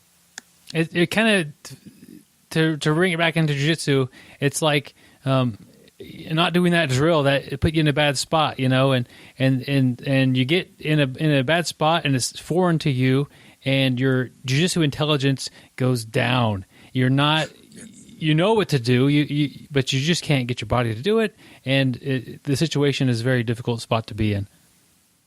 Yeah, but the thing to think is, for me, what got me through those things is I need to take action, and the longer I wait to take action, the situation's going to get worse. So I'm going to bite the bullet and make a decision, and then live with the consequences. And you know, and it's obviously it's worked out because I'm talking to you. But it seemed very dire at the time. But it was the I need to take action, and I need to do it now. You know, and I'm just sitting here trying to figure it out. That's not helping. And if I continue to do that for another day, I'm dead. So I need to do something. So take action, pull the trigger, which we've learned on the mat, right? Pull the trigger. Yeah. And live with the consequences. As long as you have a few more of those cat lives left anyway. Because, you know, quite often people don't pull the trigger. Yeah. They endlessly weigh up.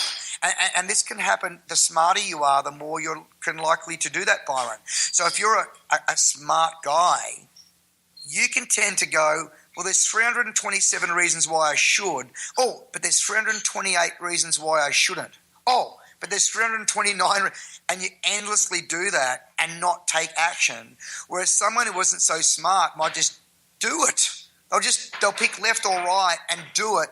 And meanwhile, they've had the property for 8 years, but you're still trying to figure out whether you should get into the property market and what are the pros and cons. But they've done it, and their property's doubled in value because they're an idiot and jumped in without thinking it through. Yeah, I mean that's a good example. I mean, just sometimes action is the right thing. Yes. So I try to get people to pull the trigger, and then live with it and figure it out. But pulling the trigger is kind of important on the mat and off the mat. Yeah, I agree, and I've had a great time talking with you. Do you have any? I have a lot of topics that we didn't cover, but we're coming up over an hour already. Do you have any? We could always do it again. Absolutely, and we need to. I looked it up. The last time you were on was episode 107, so we'll have to just get you on again and cover more topics. But do you have any last words of advice you want to give somebody who's training jiu-jitsu? Every year is a new year. We're in a new year right now. People make New Year's resolutions. So maybe some people listening to this podcast are partway through succeeding or failing at their New Year's resolution. To become a blue belt, to get a better triangle, to lose some weight, to get healthier, to whatever. But just remember this, every day is an opportunity for a reinvention. Every day. Every day is New Year's Day. So we can wake up today. Tonight's the night.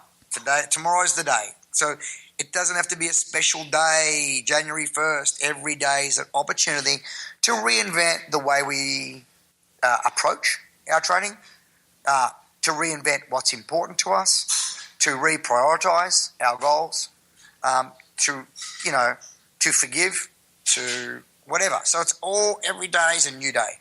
So, and we're also fortunate to have that day. And we're all listening. If we're listening to this podcast, you have the opportunity right now to reinvent yourself as a human being or just as a blue belt. Maybe that'll work.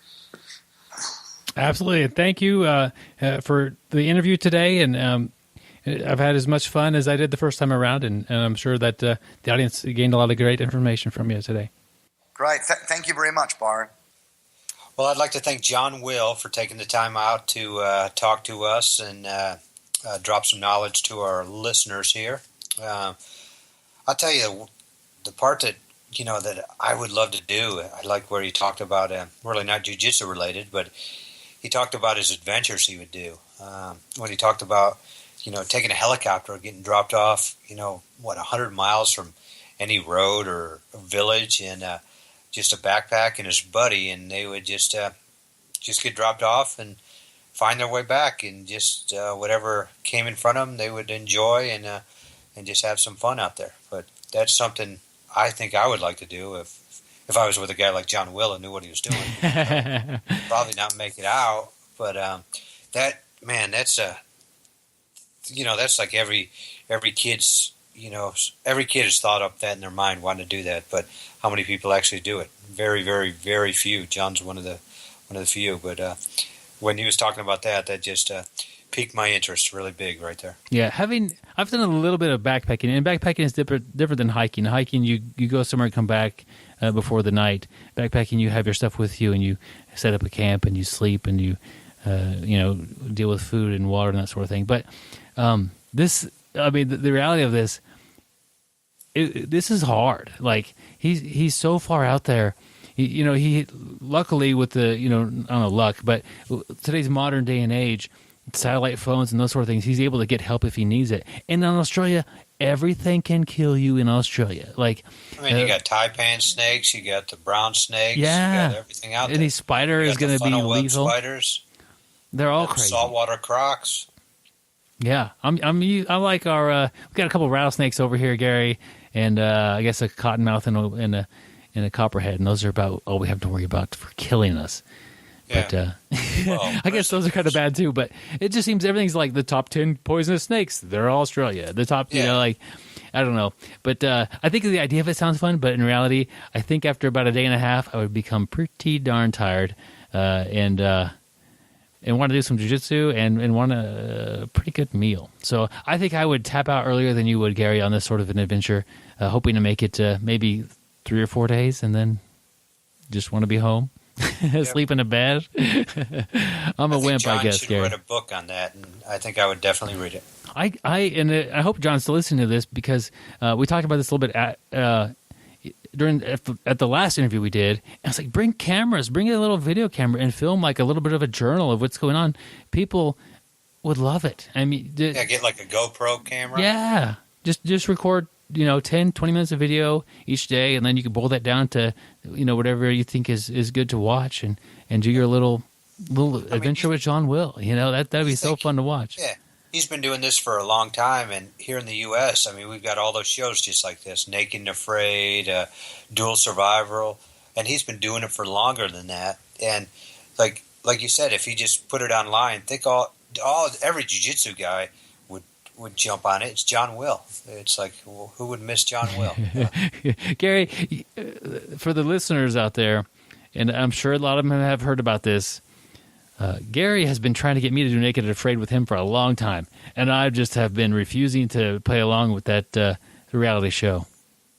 Yeah, I've been trying. I don't understand why Byron, I told him we were going to go out into my backyard and do it there so he didn't even have to go anywhere, but he won't for some reason. I don't know what it is. I don't know if it's because when I come pick him up, I pick him up in a van with blacked out windows and a false floor.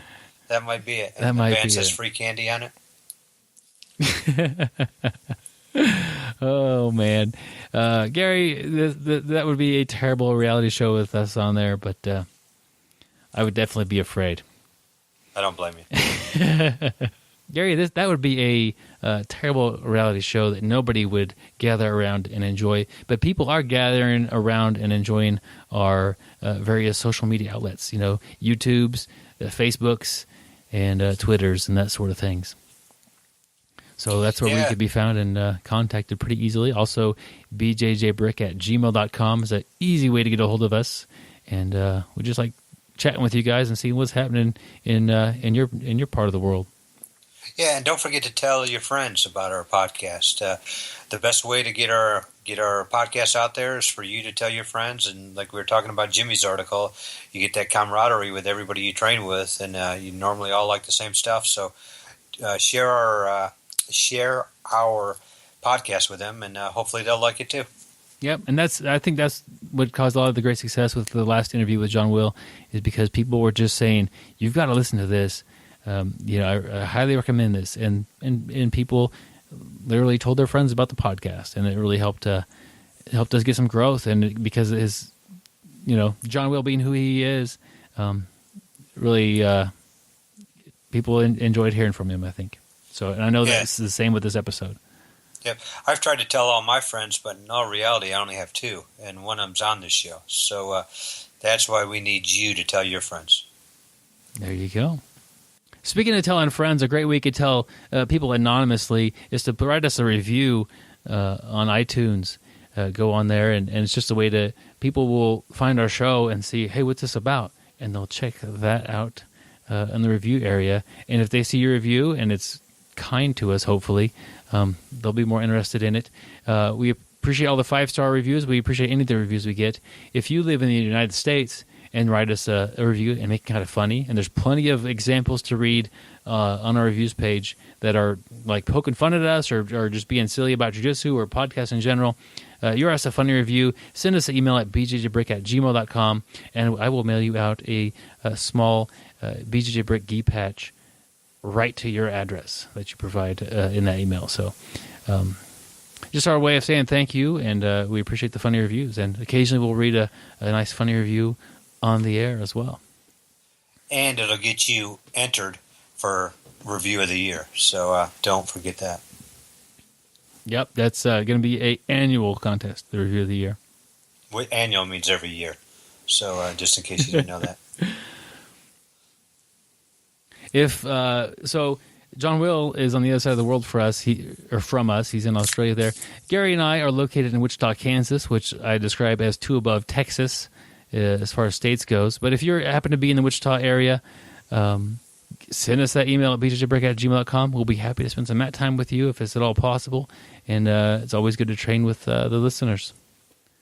How many states below North Dakota are we? Several. Okay.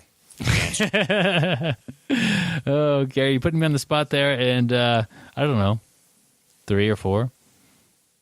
There's Nebraska. I don't know. I was hoping I think it's Nebraska and South Dakota. Yeah, and then North Dakota. North Dakota's above. South Dakota.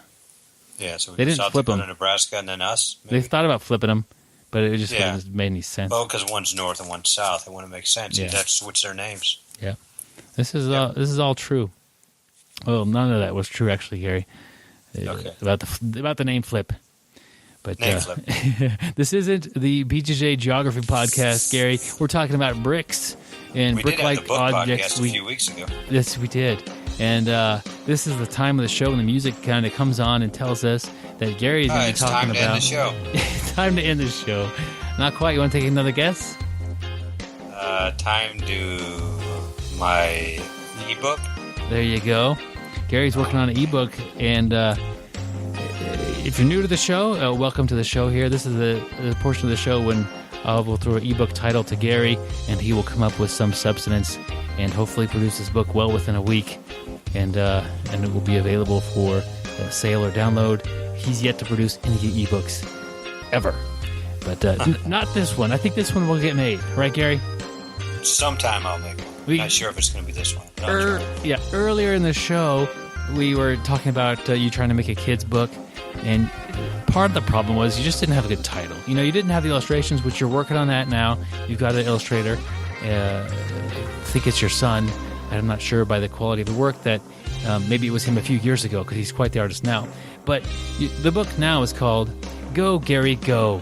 See Gary Roll, See Gary Tap. Seems like, is it a kid's book, or is it a jiu-jitsu book, or what's going on there, Gary? Well, it's a kid jiu-jitsu book. It's a learn all. It's basically the cool thing about this book is you don't have to have a really high IQ to read it. But I mean, it's good for the young folks to the older folks. And the best thing about this book is it actually teaches you to do jiu-jitsu by tapping you out. I mean, because it's like see Gary tap. It's all about getting tapped out. Your defense is going to become top-notch. There's no offense in this book. It's all defense. But, you know, I've worked with some of the best minds. And this book, you will not believe it, is a pop-up book. Nice. And every time you turn a page, if you got holding the book in front of you and you turn a page to a pop-up, it's going to take your arm and stretch it out. It's going to choke you. Every page is a different submission. Where do you get put in the heel hook submission? I couldn't walk for 3 days. So the nice thing is you can over and over get put in all these different moves, and you're going to have to get out of them. So it really teaches you your defense. By the time you've read this book over 100 times, your defense will be top-notch. You won't be able to tap anybody out, but you will not get tapped out. That's my guarantee. So definitely check this out. It'll take your jiu-jitsu game defensively to new heights. It's first of its kind, very innovative design, and like I said, I worked with all the top scientists in the world to make this pop-up book that actually taps you out. Well, okay, this is an amazing thing, and I'm going to be giving this book to people I don't actually like, and watching them struggle to get out of these techniques as they open up to page 17, the heel hook chapter. And, well, the thing is, what happens is a lot of times people really don't know what the book's about. They don't read the jacket that tells you what it's about. So they open the first page, and next thing you know, they're asleep. So because the very first one is a rear naked choke. There you go. It's like a nap time book. Yep. Gets the job done every time. I never thought about that. I could market that as a book to put your kid to sleep. Oh, man. Okay, Gary, we look forward to seeing this book on shelves soon. And for liability purposes, the only thing you have left to do is get the lawyer stuff signed and everything like that. The book is already made. I've already checked it out and tried to block most of the techniques that come at me. But huge liability with this type of a product you've been making. But you'll get it figured out, I'm sure. The book does come with a hold harmless waiver that you have to sign first. So before you get it, you have to sign the waiver that says you will hold me harmless if you do get hurt in reading of this book. All right. It's the only book of its kind that came with a hold harmless agreement. There we go. Gary is setting records and the bar at a higher level with this new book, and that's just exciting to hear about. Next week, speaking about exciting to hear about, we have Bruce Hoyer. And Bruce has a very unique way of teaching a class. literally, you go to his class, it looks like total chaos unless you know what's going on. Everybody's doing their individualized lesson plans, and he's got a whole system set up with videos and using a lot of technology, a lot of leveraging of technology to get this class going, and he's getting great results with it. He's definitely doing something that I've never heard of before, and very interested in sharing with the community. Very interested to hear what everybody has to say, but just a different way of teaching jiu-jitsu to people that want to learn it, and he's found good results with it. So we have Bruce on next week. So definitely make sure you tune in next week. All right. As always, stay sweaty, my friends. And don't forget to shower. Thank you for listening. I hope you find the time today to roll. After all, the best way to get better at Brazilian Jiu-Jitsu is to do Brazilian Jiu-Jitsu.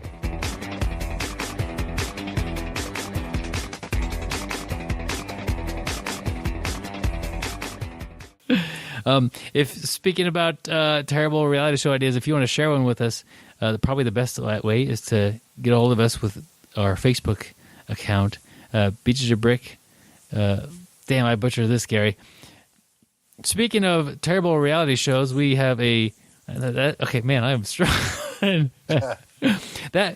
Gary, that would be a terrible reality show that nobody would gather around and enjoy. But people are gathering around and enjoying our various social media outlets.